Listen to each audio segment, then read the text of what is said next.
Baik, Assalamualaikum warahmatullahi wabarakatuh. Perkenalkan, nama saya Marcel Ubaidillah. Saya akan menjelaskan tentang perencanaan komunikasi.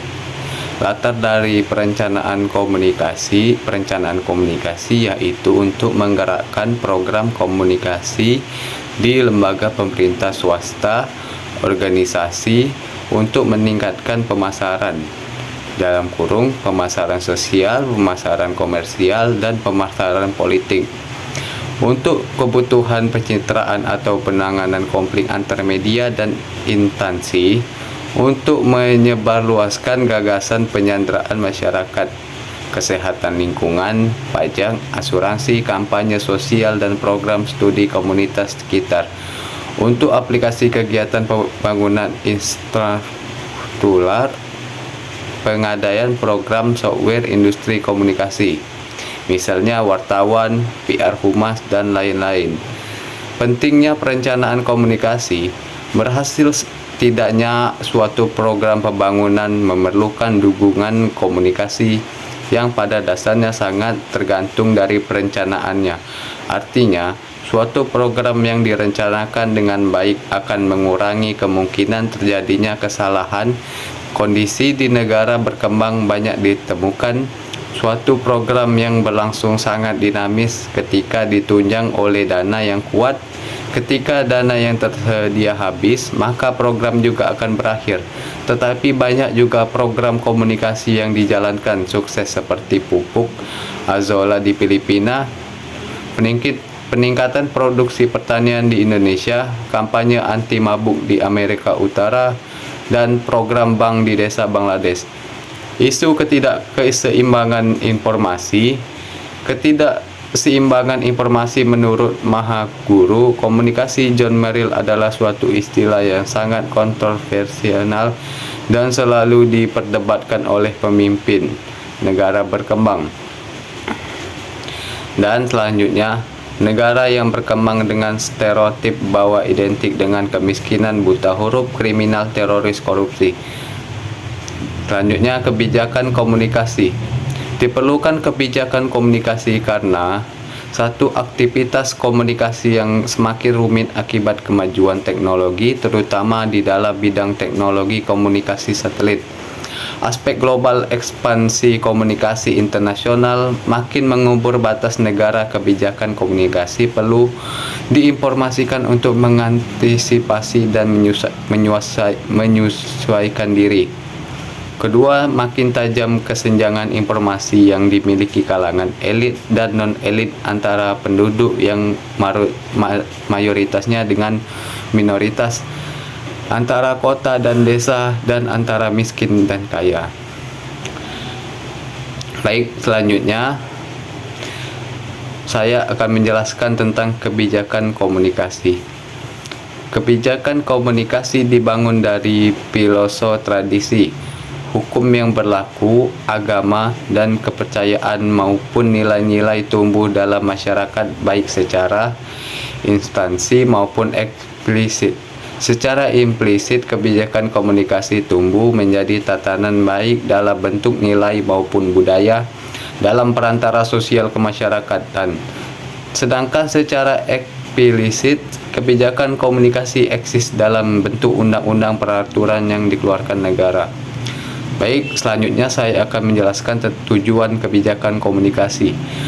Untuk mencapai kesamaan spirit pada usaha dilakukan oleh negara yang berkembang maupun melalui mitra kerja dengan negara maju di dalam konteks kerja sama antar dua negara, agar informasi dikemas dan disebarluaskan relevan dengan pihak yang memerlukan, membantu dalam koordinasi kerjasama antar lembaga, organisasi pemerintah dan swasta dalam processing dan penyebarluaskan informasi, serta memberi kemungkinan fasilitas ke arah terciptanya partisipasi masyarakat, memformulasikan kebijakan komunikasi dengan semua lembaga yang berkepentingan, memperkenalkan sektor-sektor pembangunan yang digerakkan oleh aktivitas komunikasi, serta berusaha membantu mengurangi duplikasi, menghindari terjadinya pergaulan dan penghambatan sumber daya yang terbatas.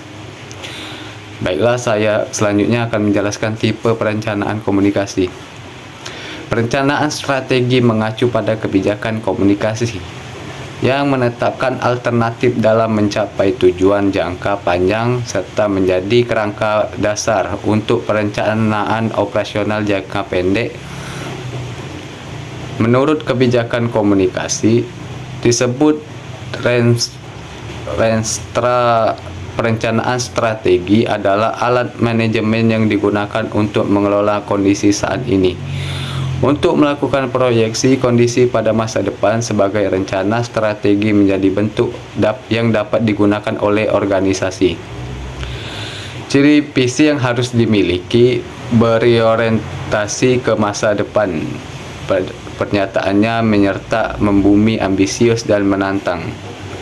Memiliki ciri unik dan citra yang berbeda, memberikan semangat yang mendorong timbulnya dedikasi organisasi, mempunyai standar yang tinggi, ideal, serta harapan. Baiklah, selanjutnya saya akan menjelaskan perencanaan komunikasi operasional. Perencanaan yang memerlukan tindakan dalam bentuk aktivitas yang dirancang untuk pencapaian tujuan terbagi atas satu perencanaan infrastruktur komunikasi. Disebut juga perencanaan teknik atau physical planning, menyangkut keberadaan atas komunikasi karena perencanaan. Kedua, perencanaan program komunikasi software yang mengarah kepada knowledge result yang mencakup pengetahuan, keterampilan, dan penyusunan program tentang kegiatan komunikasi yang akan dilakukan. Baik, selanjutnya saya akan menjelaskan tentang pendekatan perencanaan komunikasi. 1. Pendekatan perencanaan rasional menyeluruh dilandasi suatu kebijakan umum yang merumuskan tujuan ingin dicapai sebagai suatu kesatuan seperangkat spesifikasi tujuan yang lengkap, menyeluruh, dan terpadu. Dan berikutnya teori pendekatan perencanaan komunikasi. Teori pembangunan digunakan untuk menentukan tujuan sistem komunikasi yang dikehendaki dalam pembangunan. Teori sosiologi digunakan untuk memahami struktur masyarakat secara sosiokultural. Teori komunikasi berkaitan dengan strategi komunikasi, dan teori organisasi untuk memahami bentuk kelembagaan, baik dijadikan sebagai sarana penggerak program maupun sebagai target sasaran program. Dan berikutnya adalah masalah dalam perencanaan komunikasi, yaitu regulasi internasional terkait dengan jaringan satelit, liberal informasi, spillover, juga terkaitan dengan regulasi sistem pada komunikasi yang ada pada negara lain atau kerjasama interaksi yang melibatkan pengguna jasa komunikasi antar negara. 2. Kebijakan nasional terkait dengan perencanaan pembangunan nasional. 3. Desentralisasi berskala nasional dan dilakukan secara sentral oleh pusat daerah. Dan terakhir, koordinasi komunikasi dan informasi dalam pengelolaannya diperlukan koordinasi baik secara vertikal antara pusat dan daerah, horizontal antara kementerian. Mungkin itu saja penjelasan dari perencanaan komunikasi dari saya. Saya akhiri. Wassalamualaikum warahmatullahi wabarakatuh.